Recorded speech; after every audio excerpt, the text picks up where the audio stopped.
recordings of his phone call with Maisha Johnson? No, but there were several people in the room from the administration that were on the call, including the Chief of Staff, General John Kelly. The president also said that he has called every family of someone who's died. Is that true? The president's made contact with all of the families that have been presented to him through the White House Military Office. There have been families that have since come forward to the Associated Press. The names are in these reports who say they've not actually heard from this White House in any capacity. All of the individuals that the president has been presented with through the proper protocol have been contacted through that process. What exactly is the president denying? Is he denying that he ever spoke these words to the widow, that he must have known what he signed up for, or is he just saying that she took it the wrong way and it was taken out of context, his words? The president's call, as accounted by multiple people in the room, believed that the president was completely respectful, very sympathetic, and expressed the condolences of himself and the rest of the country, and thanked the family for their service, commended them for having an American hero in their family, and I don't know how you could take that any other way. It wasn't that he didn't say those words, it was that the context. He felt that she put it in the wrong context. Is that it? I'm not going to get into the back and forth. I think that the sentiment of the president was very clear. He took the time to make a call to express his condolences, to thank the family for this individual's service, and I think it frankly is a disgrace of the media to try to portray an act of kindness like that and that gesture and to try to make it into something that it isn't. Sarah.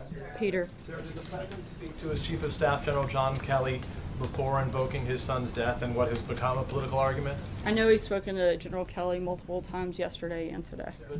On this very topic, in other words, did General Kelly know he would be raising the issue of his son's memory when talking about I'm not sure if he knew of that specific comment, but they had certainly spoken about it, and he's aware, and they've spoken several times since then. So can you describe how General Kelly feels about it? Is he comfortable with the way his son's memory is? I think that General Kelly is disgusted by the way that this has been politicized, and that the focus has become on the process and not the fact that American lives were lost. I think he's disgusted and frustrated by that. If he has any anger, it's towards that. Sarah. April. Sarah, Congresswoman Wilson, I talked to her a couple of hours ago, and she says that this is the president's Benghazi. She says that that Jackson was, and the Green Berets were in Niger trying to find out information and doing a mission about Boko Haram.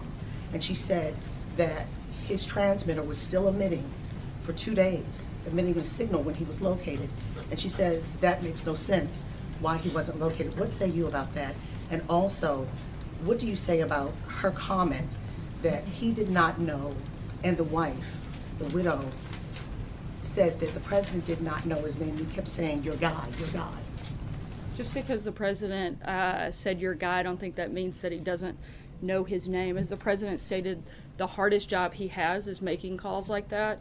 I think it is appalling what the Congresswoman has done and the way that she's politicized this issue and the way that she is trying to make this about something that it isn't. This was a president who loves our country very much, who has the greatest level of respect for men and women in the uniform, and wanted to call and offer condolences to the family. And I think to try to create something from that the Congresswoman is doing is frankly appalling and disgusting. What do you say about what she said about Boko Haram and Niger? What do you say about what she said about the mission and been comparing? As I said to Major Benghazi? before, I'm not going to get into the details of that action at this point. Was she right? As I said before, I'm not going to get into the details of that action at this time, and when we have further information, I'll be happy to discuss it with you. Thank you, Sarah. Pally. Thank you. I just want to, setting aside the Congresswoman, setting aside the discussion about the politicization of this, the woman who raised Sergeant Johnson spoke to the Washington Post and said she felt like her son had been disrespected. And again, I'm not asking about what Congresswoman Wilson had to say. I'm not asking about any of that. But given that somebody who has, as you rightly note, making these phone calls is probably one of the hardest things a commander-in-chief has to do. Given that, Is the president at all reconsidering the way that he communicates with these families? Has General Kelly counseled him on perhaps how he might want to choose or change his words in the future? General Kelly was present for the call and thought it was completely appropriate. He thought the call was respectful, and he thought that the president did the best job he could under those circumstances to offer condolences on behalf of the country. And was empathetic Philip. enough, Sarah? Was there part, is that On part of it? NAFTA, the Canadian and the Mexican negotiators have rejected the U.S. proposals that were described as unconventional and troubling. Is NAFTA dead? Not yet, but as the president said, it's a bad deal, and he wants to make sure that we have a deal that benefits American workers. That's what this administration is focused on. We're going to continue to push forward, and if we can't get there, then we'll let you know what the changes are. Francesca? Thank you, Sarah. In a tweet this morning, President Trump said that former FBI Director James Comey lied, leaked, and totally protected Hillary Clinton. He also asked, where is the Justice Department on this? What exactly does the president want the Justice Department to do? Is he calling for a prosecution of James Comey? What's he asking for here? Look, the White House hasn't and won't offer a legal opinion on Comey's conduct. But in fact, to the contrary, the White House has actually deferred, as it should, any and all legal questions regarding Director Comey to the Department of Justice. That's the appropriate venue for those things to be dealt What's he asking the Department with. of Justice to do, though, in his tweet this morning? That's what I'm asking. We refer any legal action to the Department of Justice. Anything on that front would be handled by them. Sarah? Sarah, normally when the president is upset about something, we hear from him pretty quickly about it, whether it's an issue with the senator, whether it's an issue with the NFL. So why did it take nearly 2 weeks for him to say something about this ISIS ambush? Not to reach out for the families necessarily, but even to offer public condolences or to explain to the American public what happened and how the deadliest combat mission involving American troops went so wrong. As I said before, there is a protocol for that, but there's also, we did make public remarks from the administration. I know I did in short order after that happened from the podium at the direction of the president, and I speak on his behalf, and I did that on behalf of the president and the administration. Sarah, you brought up politicizing a couple of times in relation to Congresswoman Wilson, but did the president politicize General Kelly's son's death by bringing it up as a defense for his claims about what past presidents did or did not do with He fallen was soldiers? responding to a question and stating a fact. Correct. Just to clarify your earlier answer, you're not denying that in some point in the conversations, the president used the words, "It's what he signed up for." I spoke specifically to the sentiment that was offered by the president, and I didn't get into the details of a personal call because I don't find that to be that appropriate.